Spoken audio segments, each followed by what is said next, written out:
सुप्रभात बच्चों, आशा है आप लोग स्वस्थ होंगे और खुश होंगे। वीडियो नंबर 63 यानी कि 63 में और हिंदी की ऑनलाइन कक्षा में एक बार फिर से आपका बहुत स्वागत है। बच्चों, आज हम लोग फिर हिंदी व्याकरण पुस्तक से पत्र लेखन के बारे में जानेंगे। जैसा कि पहले भी मैं आपको बता चुकी हूँ, पर फिर से एक बार हम लोग उसे सीख लेते हैं। बच्चों, पत्र लेखन दो प्रकार के होते हैं, एक औपचारिक पत्र और दूसरा अनौपचारिक पत्र। एक होता है बच्चों औपचारिक पत्र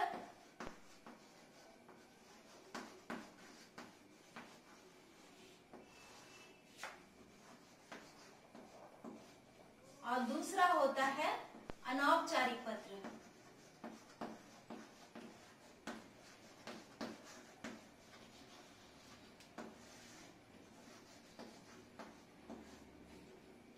अब हम लोग सबसे पहले जानेंगे औपचारिक पत्र क्या होता है। बच्चों, औपचारिक पत्र वह पत्र होता है जो हम लोग अपने विद्यालय में लिखते हैं, ऑफिस में लिखते हैं, पुस्तक विक्रेता को लिखते हैं। किसी चीज दवाइयां अगर मंगवानी है तो हम लोग मेडिकल शॉप में जहाँ से दवाइयों के विक्रेता हैं उनके पास लिखते हैं। ये सारी चीजें जो है, ये पत्र जो लिखे जाते हैं, ये सारे औपचारिक पत्र के अंतर्गत आते हैं। आप लोग बैंक में किसी चीज का एप्लीकेशन लिखते हो, ठीक है। अगर आपके घर में बिजली चली गई है, आपने बिजली विभाग को एक पत्र लिखा कि मेरे घर से बिजली का कनेक्शन कट गया है, बिजली की सप्लाई नहीं हो पा रही है, तो मुझे वापस से फिर से मेरे बिजली की सप्लाई को ठीक किया जाए या मेरे घर में जो असुविधा है उसे ठीक किया जाए। इन सभी चीजों के लिए जो ऑफिस में पत्र लिखते हैं, बैंक में लिखते हैं, स्कूल में लिखते हैं, ये सारे पत्र औपचारिक पत्र कहलाते हैं। और बच्चों, ये अनौपचारिक पत्र क्या है? अनौपचारिक पत्र वह पत्र है जो हम लोग अपने माता पिता को लिखते हैं, भाई बहन को लिखते हैं, अपने मित्रों को लिखते हैं, अपनी सखियों को लिखते हैं, दादाजी को लिखते हैं, नाना जी को लिखते हैं। जितने भी फैमिली मेंबर्स हैं, जितने भी आपके रिलेटिव्स हैं, मित्र हैं, उन सभी को जो पत्र लिखा जाता है वह पत्र अनौपचारिक होता है। आप अपने से छोटों को भी पत्र लिख सकते हैं, अपने से बड़ों को भी लिख सकते हैं, अपने बड़े भैया दीदी को भी लिख सकते हैं, अपने छोटे भाई बहन को लिख सकते हैं। ये सारे पत्र जो हो गए, ये अनौपचारिक पत्र हो गए। इस पत्र में निमंत्रण पत्र भी होता है ना। किसी ने आपको अपने जन्मदिन पर बुलाया, किसी ने अपने घर की पूजा पर आपको बुलाया, किसी ने शादी पर बुलाया। ये सारे पत्र अनौपचारिक पत्र के अंतर्गत आते हैं। इसमें खुशी के पत्र भी होते हैं, शोक वाले पत्र भी होते हैं, कोई सैड न्यूज होता है ना। घर में अगर कोई किसी चीज की परेशानी है या गांव में बाढ़ आ गई, ये सब का जो दुखद समाचार भी होता है, ये सारी चीजें अनौपचारिक पत्र के अंतर्गत ही आती हैं। तो आज हम लोग एक अनौपचारिक पत्र लिखेंगे। हमारा विषय है दादाजी के स्वास्थ्य के बारे में पूछते हुए पिताजी को एक पत्र। मैंने कहा दादाजी के स्वास्थ्य के विषय में पूछते हुए पिताजी को पत्र, है ना। आपको लग रहा होगा कि दादाजी भी आपके साथ ही रह रहे हैं, पापा भी आपके साथ में है, तो फिर पत्र क्यों लिखा जाए। मान लीजिए बच्चों कि आप हॉस्टल में पढ़ रहे हो या आउट ऑफ स्टेशन गए हुए हो, है ना। दादाजी आपके पापा के साथ हैं, उनकी तबीयत अचानक से खराब हो गई, आपको पता चला कि दादाजी की तबीयत खराब है, तो उनकी तबीयत अब कैसी है, वो स्वस्थ है या नहीं, वो दवाइयां ले रहे हैं या नहीं, ये सभी चीजों की जानकारी तो आपके पिताजी दे सकते हैं। तो अपने पिताजी को आपको पत्र लिखना है और उसमें किसके बारे में पूछना है बच्चों? अपने दादाजी के स्वास्थ्य के बारे में पूछना है। तो चलिए अब हम लोग पत्र को पढ़ेंगे। पत्र में हम लोग ये भी जानेंगे कि पिताजी को संबोधन में क्या लिखते हैं, है ना। अंत में आप क्या लिखिएगा, ये सारी चीजें हम लोग पत्र में जानेंगे। चलिए बच्चों, अब हम लोग पत्र लेखन देखते हैं। पत्र लेखन में बच्चों हम लोग के पास विषय है दादाजी के स्वास्थ्य के विषय में पूछते हुए पिताजी को पत्र लिखें। यानी पत्र हमें किसको लिखना है? पिताजी को। किसके बारे में लिखना है? दादाजी के बारे में। और क्या पूछना है? उनके स्वास्थ्य के विषय में। ठीक है बच्चों, तो पत्र में हमें क्या करना है? दादाजी के स्वास्थ्य के विषय में हमें एक पत्र लिखना है। और वो पत्र कौन लिखेंगे? किसको लिखेंगे? पिताजी को पत्र लिखेंगे। तो बच्चों, जब हम लोग अनौपचारिक पत्र लिखते हैं तब सबसे पहले हम लोगों को एड्रेस लिखना होता है, पता लिखना होता है। तो मकान संख्या 101 यानी आपका जो घर है उसकी संख्या क्या है, क्योंकि बिना संख्या का तो कोई भी आपके घर पे डाकिया पत्र पर नहीं पहुंचा सकता।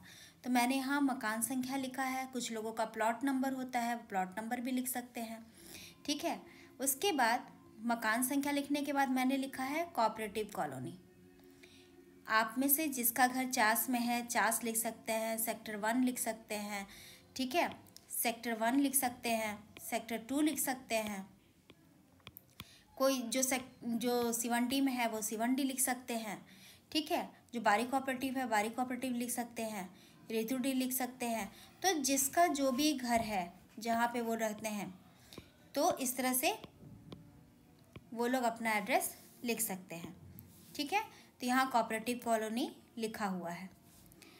ये कोऑपरेटिव कॉलोनी कहाँ स्थित है बच्चों? बोकारो इस्पात नगर में। अब बारी आती है, एड्रेस हम लोगों ने लिख लिया, पता लिख लिया। अब हम लोग पत्र लिखने की तारीख को लिखेंगे। यह पत्र कब लिखा गया है बच्चों? 14 नवंबर 2020 को। पत्र जिस दिन आप लोग लिखिएगा उस दिन का डेट डालिएगा। अब पिताजी तो आपसे बड़े हैं, तो पिताजी को लिखने के लिए क्या करेंगे? आदरणीय पिताजी, यानी पिताजी बहुत बड़े हैं, आदरणीय हैं, सादर प्रणाम। फिर आप अपने बारे में बताइएगा, आप कैसे हो? आप लिख रहे हो, मैं यहाँ कुशल पूर्वक से हूँ और आशा है कि आप सब भी सकुशल होंगे। यानी यहाँ इस लाइन में आपने ये भी बता दिया कि मैं यहाँ कुशल पूर्वक से हूँ, और से आपने 2 वाक्यों को जोड़ दिया और फिर आपने लिखा आशा है कि आप सब भी सकुशल होंगे, यानी उम्मीद है कि आप लोग भी वहाँ अच्छी तरह से होंगे। पिछले पत्र के द्वारा दादाजी के खराब स्वास्थ्य के विषय में पता चला। यानी आपको कैसे पता चला? आपके पिताजी के द्वारा लिखा हुआ जो पिछला पत्र आया था, जो पहले पत्र आ चुका था, उसके द्वारा आपको दादाजी के खराब स्वास्थ्य के विषय में पता चला। पिताजी, अभी उनका स्वास्थ्य कैसा है? सर्दियां भी आ चुकी हैं, ठीक है, सर्दियां भी आ चुकी हैं।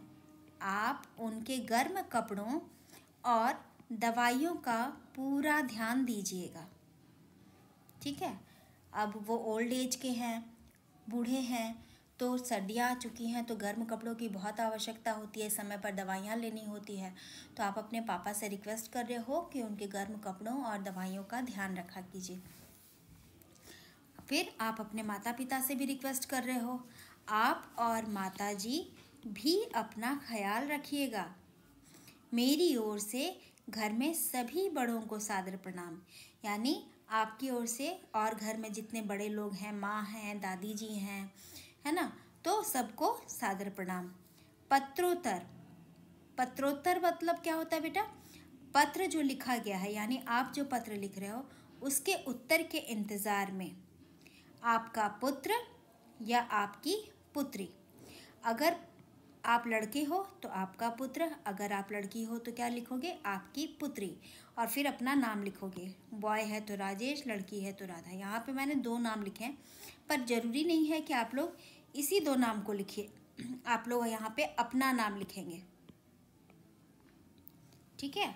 तो इस तरह से आपको ये समझ में आ गया कि किस तरह से हम लोग ये सारी चीज़ों को लिख सकते हैं और समझ सकते हैं। तो ये पत्र बच्चों लिखा गया है पिताजी को। क्यों लिखा गया है? दादाजी के बारे में आपको पता चला कि उनकी तबीयत खराब है, तो फिर आपने दादाजी को पत्र लिखा कि वे उनके स्वास्थ्य का ध्यान रखें, उन्हें समय पर दवाइयाँ दें, और आपने अपने माता पिता से भी प्रार्थना की कि वो लोग भी अपना ध्यान रखें। सभी बड़ों को आपने प्रणाम कहा और फिर आपने अपना नाम लिखा। तो बच्चों, जब आप पिताजी को पत्र लिख रहे हैं तो नीचे में, जहाँ पे नीचे में आपका पुत्र आएगा, और लड़की अगर है तो क्या होगा? पुत्री होगा, ठीक है। पुत्र अपना नाम, पुत्री अपना नाम, ठीक है। चलिए बच्चों, अब इस पत्र को आप लोग अपनी कॉपी में बिल्कुल सुंदर अक्षरों में लिख लीजिएगा। आप लोग अपना कार्य अच्छी तरह पूरा कीजिए। स्वस्थ रहिए और खुश रहिए।